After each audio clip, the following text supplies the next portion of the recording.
I never wanted to be the one to start this recording.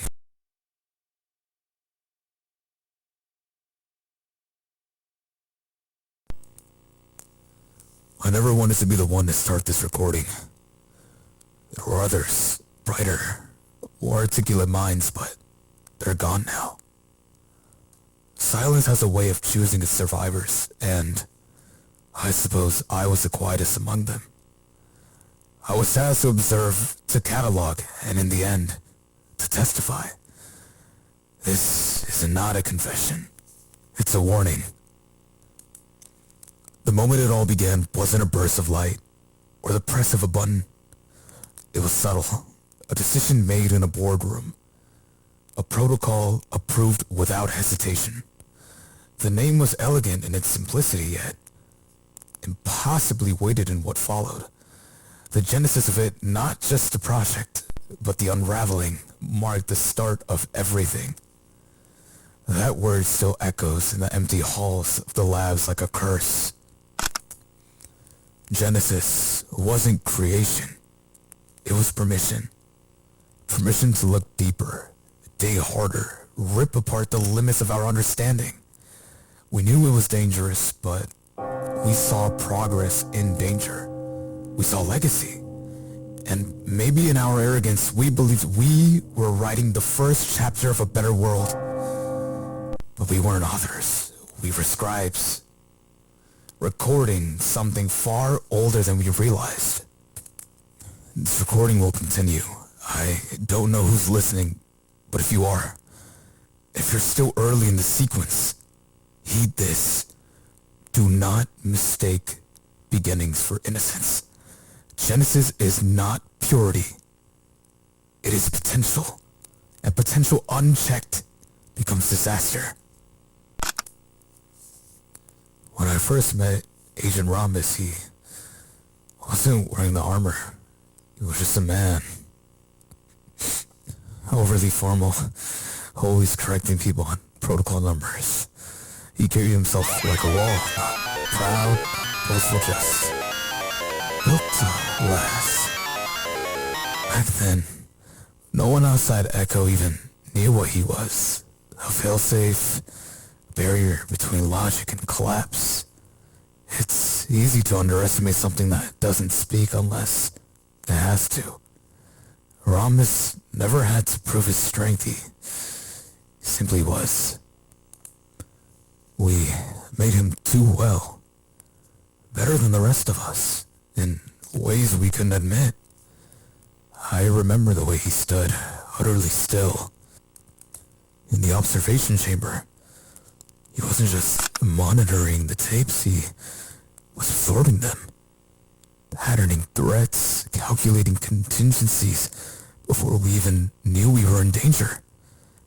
We kept thinking we were training him, but I think he was preparing for something we refused to see. When the breach occurred in Sublevel 3, and we all panicked like ants at a kicked nest, Rhombus didn't hesitate. I still remember his voice, flat but final. Fall behind me. Not a shout, a statement.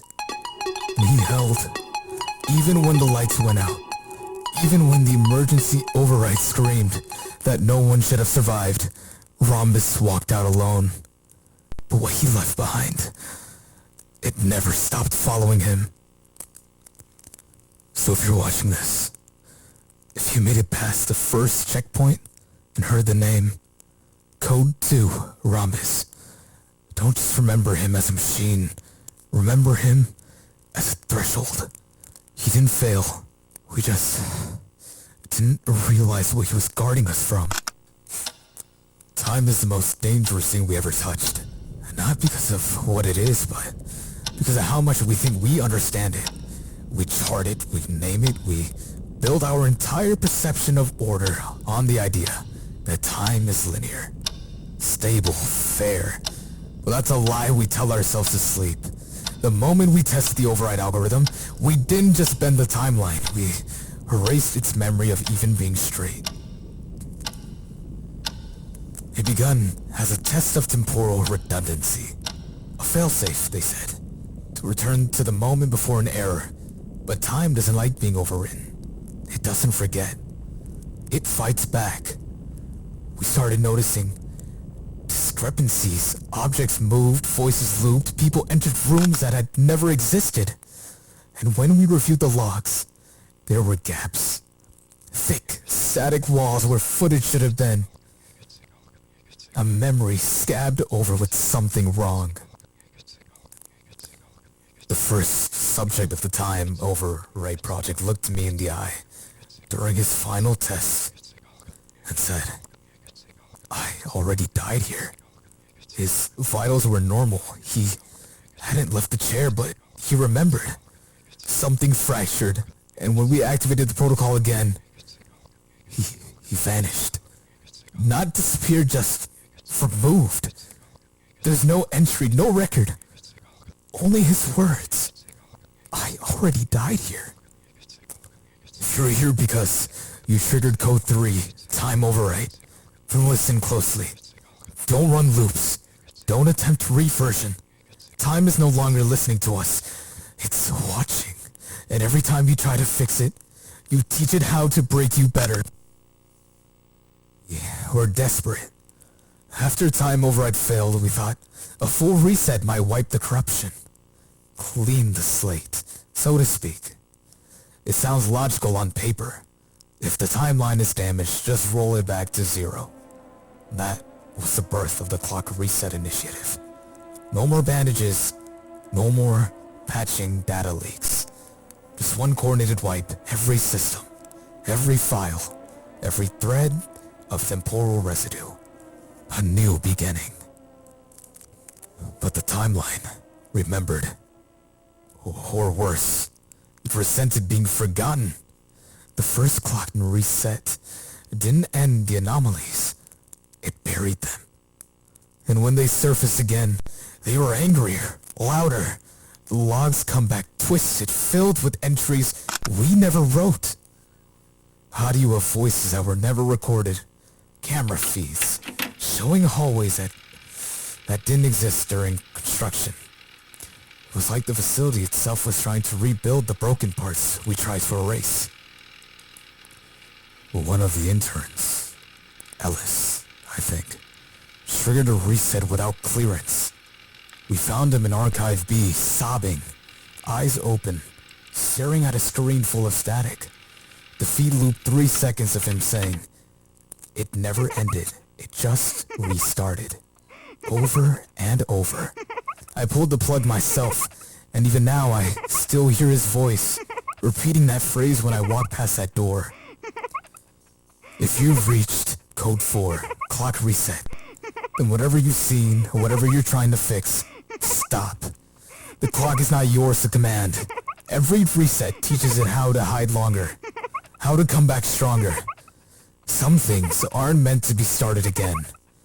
Some clocks only count down. There was a time when we believed someone had to lead us through this storm. Someone with a vision bigger than fear. Someone who wouldn't flinch when the lights flickered or the data corrupted. That person was the director. He wasn't elected. He was appointed. No ceremony, no applause. Just a clipboard, a pen, and silence. He promised structure, promised control. We wanted to believe him. The truth is, he knew more than we did. Long before the tapes, before the gates, before the anomalies ever made it past containment. I think in some twisted way, he wanted this. Not chaos, not exactly, but a revelation. He wanted to be the one who looked into the unknown and told it what to be. But you don't speak to the dark without giving it your voice in return. We found his final orders in a sealed archive. Not warnings, not evacuation plans, just one phrase, again and again. Observe the response, the system adapts.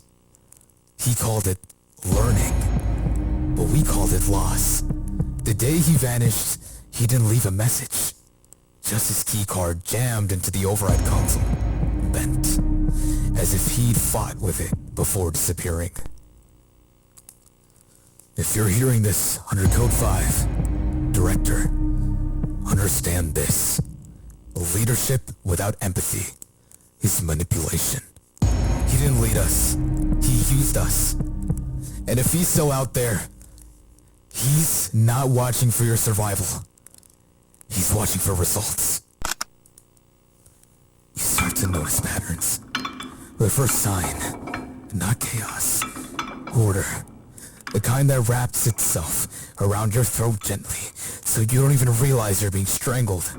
Repeated noises, the same footsteps echoing at the same time. Pages flipping themselves, doors clicking in rhythm. It's not a glitch. It's not coincidence. It's clockwork. The world becoming mechanical around you, piece by piece. I used to find it comforting. The hum of the servers, the predictability of the schedule, the way the lights flicker at 3:06 every cycle without fail. It felt like control, like understanding. But machines don't sleep, and they don't forget. The moment we synchronized the facility systems, something took that pattern and made it real, made it breathe. The gears turned, and we turned with them. One night, I watched an intern walk the same hallway 5 times. Not like a loop, but a program. Perfect posture, perfect pace. He smiled at me each time, as if he didn't know he'd already done it. On the 6th pass, he turned to me and whispered, "I think I'm stuck in the teeth." And then he screamed, just once, loud enough to shake the lights. And then he kept walking. Code 6. Clockwork isn't a command. It's a realization. The mechanisms aren't just surrounding us. They are using us. When you hear the rhythm, when you feel yourself falling into a step, break it, disrupt it, fight the order, or you'll never be anything but another cog. It was supposed to be temporary, a safety measure, nothing more. One sealed corridor, one containment wing, one long night. We called it a lockdown, but it was really the fear disguised as policy. The alarms blared, the lights went red, protocols were followed. We did everything right, and still, it didn't stop. All it did was buy us time we didn't know how to use. I remember the moment the final door slammed shut. That metallic groan, like the building itself was begging us not to do it. And the silence afterward, not peaceful, not clean, just waiting. Something on the other side of that seal didn't want to be kept in. And something else, something worse, didn't want to be kept out. We thought we'd contained it. We thought we trapped it, but you can't lock a virus inside the body and expect it not to spread. People were still inside. I don't know how many. The logs became corrupted right after the doors closed. Sometimes, I swear I hear them over the comms. Just faint static.